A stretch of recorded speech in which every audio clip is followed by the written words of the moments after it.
Assalamualaikum warahmatullahi wabarakatuh. Salam, Om Swastiastu, Namo Buddhaya, salam kebajikan dan salam sejahtera untuk kita semua. Kami dari 11 MIPA 3 akan menjelaskan tentang faktor-faktor yang mempengaruhi laju reaksi. Di antaranya ada jenis zat yang bereaksi, luas permukaan sentuh, suhu, konsentrasi, dan yang terakhir adalah katalis.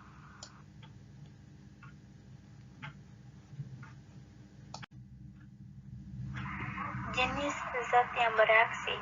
Reaktan yang memiliki sifat yang berbeda akan bereaksi dengan laju yang berbeda pula. Hal ini disebabkan karena masing-masing zat memiliki afinitas yang berbeda-beda.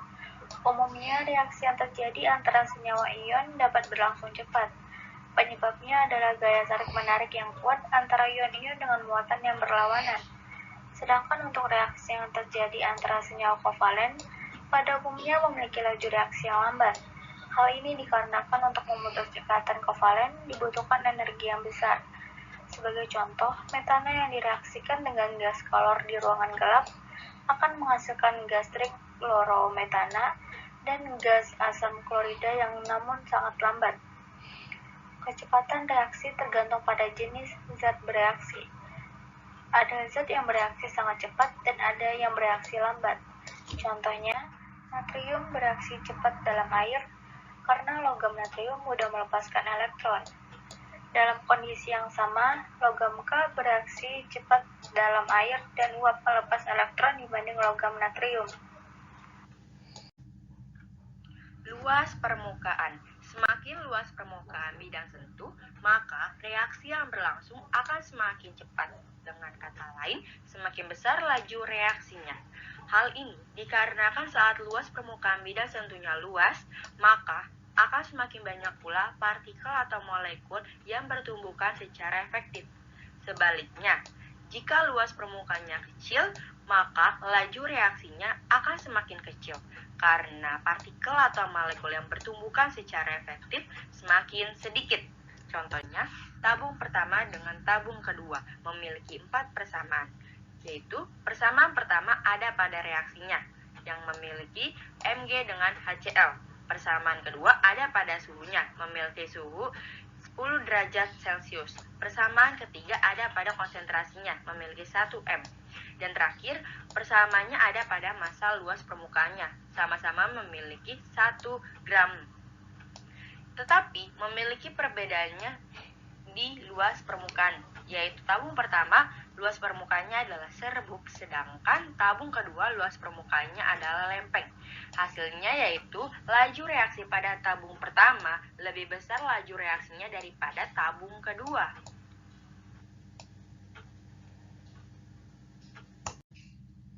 Di materi yang ketiga ini kita terdapat suhu. Semakin besar suatu zat yang bereaksi, laju semakin besar karena energi kinetik zat bertambah sehingga waktu yang dibutuhkan untuk bereaksi sangat singkat. Artinya, laju reaksi semakin cepat. Misalnya, gula dimasukkan ke dalam 1 gelas air panas dan gula dimasukkan ke dalam 1 gelas air dingin, maka makin cepat gula larut dalam air panas. Yang artinya, laju reaksi melarut dalam air panas lebih cepat dan waktu yang diperlukan lebih singkat. Bagaimana sih hubungan laju dengan kenaikan suhu? Kalau kita naikkan suatu reaksi, bagaimana hubungannya?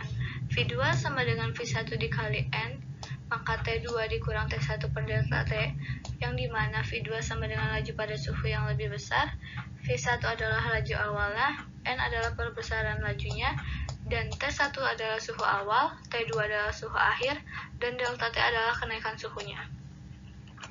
Di sini kita ada contoh soal tentang suhu, yaitu suatu reaksi laju diperbesar 3 kali lebih cepat kenaikan suhu 20 derajat Celcius. Jika pada 30 derajat Celcius, laju reaksi 2 kali 10 pangkat min 3 ms pangkat min 1, tentukan laju reaksi pada suhu 70 derajat Celcius. Diketahui T awal sama dengan 30, lajunya adalah 2 kali 10 pangkat min 3, suhunya ada 70, dan yang kita cari adalah V2-nya berapa. N adalah setiap kenaikan 20 derajat, perbesarannya dikali 3 kali. Jawabnya, V2 sama dengan V1 dikali N pangkat 2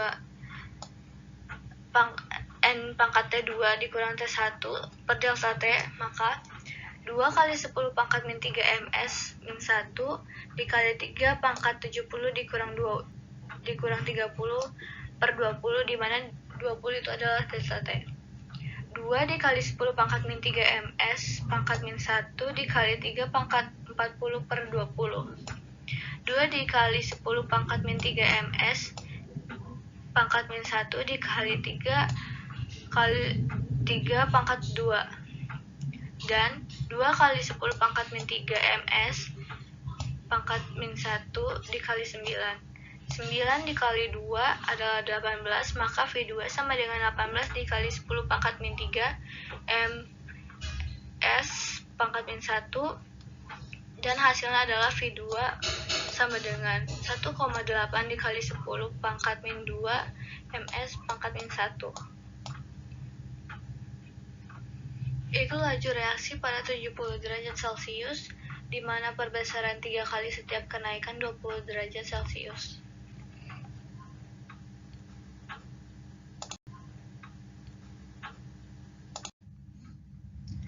Pada materi keempat, saya ingin membahas tentang konsentrasi. Konsentrasi, semakin besar konsentrasi zat yang bereaksi, semakin besar laju reaksi tersebut. Biasanya, kita di konsentrasi ini memakai dengan mol atau molaritas. Dan kali ini kita akan melakukan percobaan. Misalnya, tabung A kita isi CaCO3 dan HCl. Dan tabung B kita isi dengan reaksi CaCO3 dan HCl. CaCO3 dalam tabung A dan B sama, yaitu 29 gram bongkahan. Yang membedakan tabung A dan tabung B ialah HCl. Pada tabung A, HCl-nya adalah 0,1 molar. Dan tabung B, HCl-nya adalah 0,5 molar. Jadi,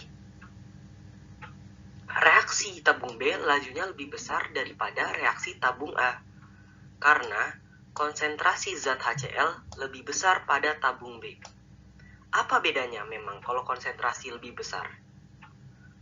Konsentrasi lebih besar itu artinya jika jumlah zat yang bereaksi banyak,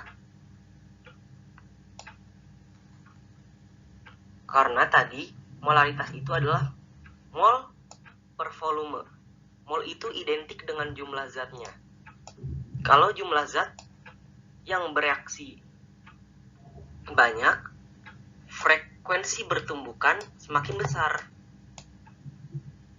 Tentu produk yang dihasilkan bertambah banyak atau laju reaksinya meningkat.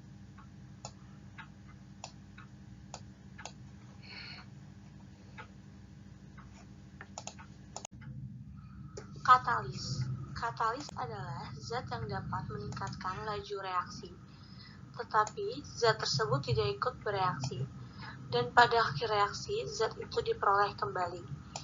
Katalis berfungsi untuk menurunkan energi pengaktifan. Energi pengaktifan adalah energi minimum yang diperlukan supaya reaksi bisa berlangsung. Pada gambar terlihat reaksi katalis jauh lebih rendah dibandingkan reaksi tanpa katalis dengan reaktan dan juga produk yang sama.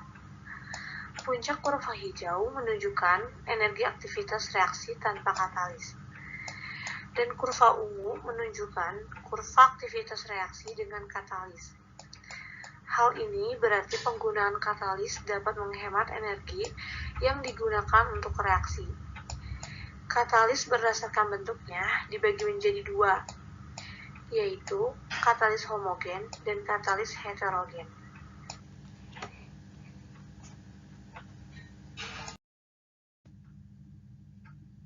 Sekian pembahasan mengenai faktor-faktor yang mempengaruhi laju reaksi yang terdiri dari